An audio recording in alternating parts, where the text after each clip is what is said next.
So we're going to do just bits and pieces of it. But Taiji Ruler is a practice that traditionally, if you had it, you would use a wooden implement that looks like this. Probably many of us don't have it just laying around the house. This is a ruler, not literally 12 inches, a little bit smaller than that. But it's called a ruler. In Chinese, it's a bàng. So it's Taiji bàng is the name of the practice. But I'm going to assume we don't all have a ruler. So I'm going to discreetly put mine here on the couch and not use it. But the idea is at certain points of practice, you would hold it between the hands so that one end is pressing at the laogong point on each end. And if you had like a stick or something, you could do that. But I'm going to assume we're all just going to do it just with an imaginary ruler. That's just fine. And in Taiji Ruler, there's a lot of precision to it, but today we'll do it kind of in an easygoing way. So take your feet and just stand so that your feet are about 1 foot width apart, give or take. Doesn't have to be too precise, but a little bit narrower than shoulder width. And mirror me here, take your left foot and turn it out about 45 degrees. I think you can see my foot right there, but just trust me, I turn it on the heel. And the other foot steps forward like half a step. I'm going to turn that foot out just a little bit. So the feet are not quite 45 degrees both, but they're kind of angled out. That's good enough. And then from here, sink the hips a little bit by bending the knees. Just kind of sink down. And then you're going to place your hands on your thighs. And you're going to hinge forward, trying to keep the back straight. So I'll show you from the side. I'm standing up. I squat down just a little bit, and then I hinge forward, sliding my hands down so they're just above the knees, right? So it's kind of awkward stance. If you're mirroring me, your right foot is forward, and I'm mirroring you, so you can just treat me like a mirror.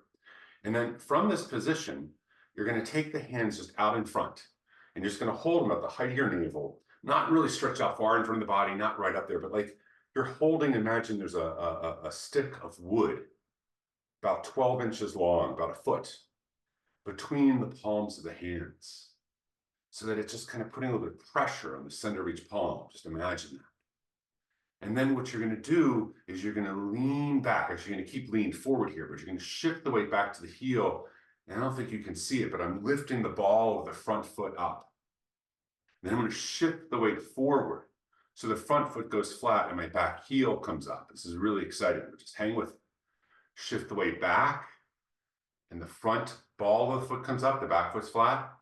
Shift forward, trying to keep bent over here just like this, just a little bit hunched forward, the knees bent. So you're just going to begin rocking forward and back.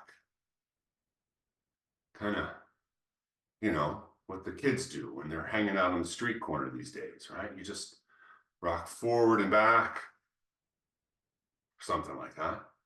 Now, once we got this going, now we're going to get really exciting. What you're going to do is you're going to begin circling this imaginary stick between your hands. So as you rock forward, you go low and then circle up and back. So it's just like you're churning something in front of the body, like so. And you're maybe going about 6 to 8 inches below the height of the navel and 6 to 8 inches above, probably a little bit less than that, maybe 4 to 6 inches below and 4 to 6 inches above. But if you're making big circles, no harm will come to you, just like you're churning as you shift the weight. I'll show you what it looks like on me from the side. Churning. And the eyes are open, you're kind of looking out in front of you, kind of gazing at the floor or the beautiful terrain out there, depending on where you're at. And we'll do just a couple more here. This is pretty low impact, but it can really work the muscles of the body in different ways. And so just be gentle with yourself. If you need to take a break, you take a break. All right, now we would continue in the next one, but let's switch sides. So we're going to do this not traditionally. So we'll do the other side of that one. Feet about hip width apart, a little narrower than the shoulders. Now you take your right foot and pivot it out on the heel about 45 degrees. I'll move forward. Well, I guess I'll move back so you can see my feet. All right, so you're going to turn it out about 45 degrees. You're going to step like half step forward with the other foot, left foot if you're mirroring me, and turn it out maybe about 10 or 15 degrees. You're going to sink the hips a little bit. You're going to hinge forward. And then you're going to begin rocking. So let me get my position going here, right? So I rock back and the ball of the front foot comes up. Rock forward, the back heel comes up. Rock back, the back foot's flat, the front foot is up. Rock forward, the front foot is flat, the back heel is up. Oh, you're rocking.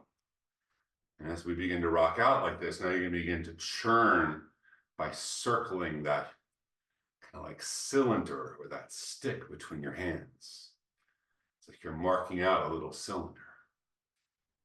So as you shift forward, the hands go low. As you shift back, the hands come up. If you can breathe in and out through the nose, then your mouth is closed and your tongue is up to the roof of the mouth. You might notice this works lots of little muscles in the legs and some of the big ones too.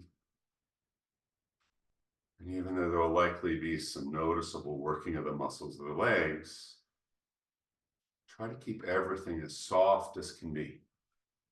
So you're not tensing up the muscles of the upper body as you do this. All right, now we're going to come back. Just let that go.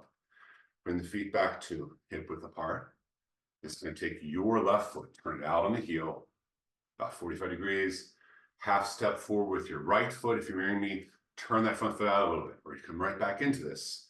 And sink the hips, bend the knees, lean forward. But now your hands are palm down.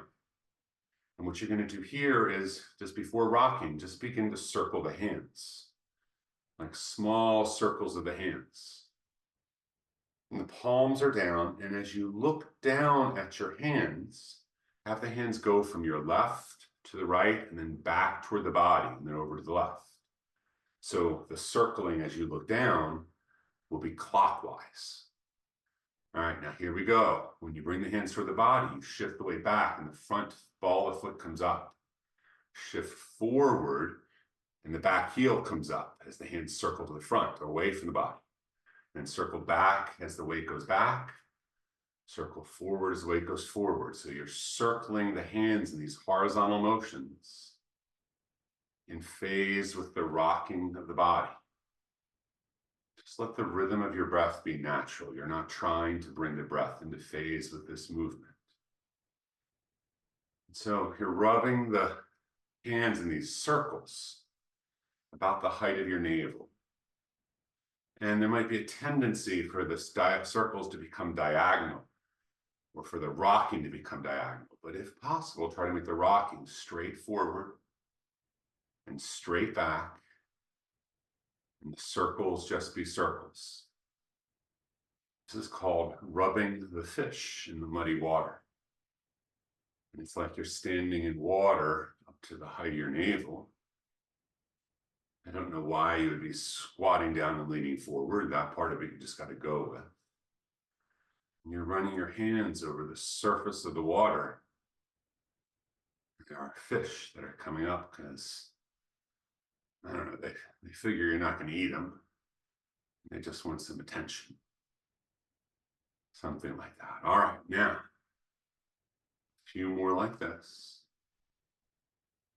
All right, now when your foot is back, you're leaning back, we're going to come into churning the cylinder in front of us. So shift forward, the hands circle down. Shift back as the hands go back.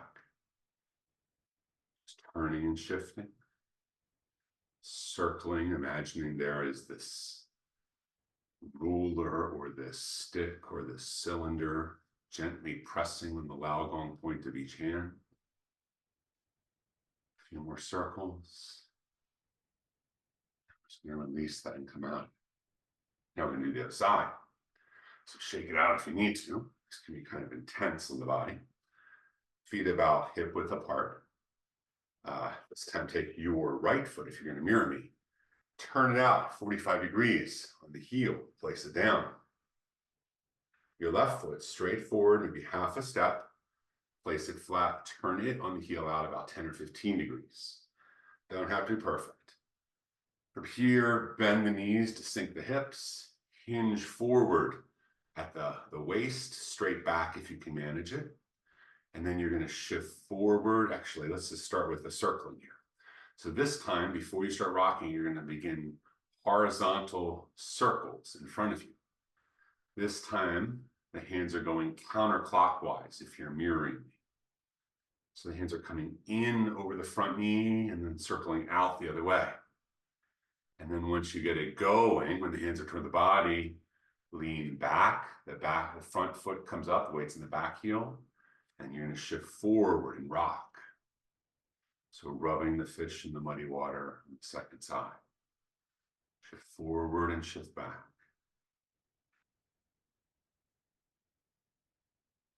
Now, Qigong practices, and part of the deal is they often have these mythic narratives associated with them. But as I understand it, this particular version of Taiji Ruler, we're just sort of picking some pieces out of it, was one that supposedly was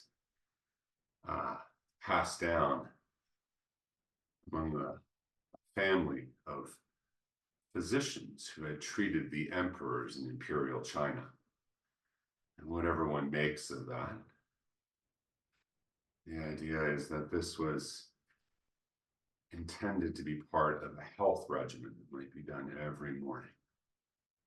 Shift forward and shift back, shift forward and shift back. And we'll do a couple more. And when the weight's back, bring the hands like they're holding the Taiji Ruler. Laogong points facing each other, and shift forward, the hands turn down. Shift back, they come back up toward the body. So you're just churning the cylinder. Shift forward with the weight, shift back.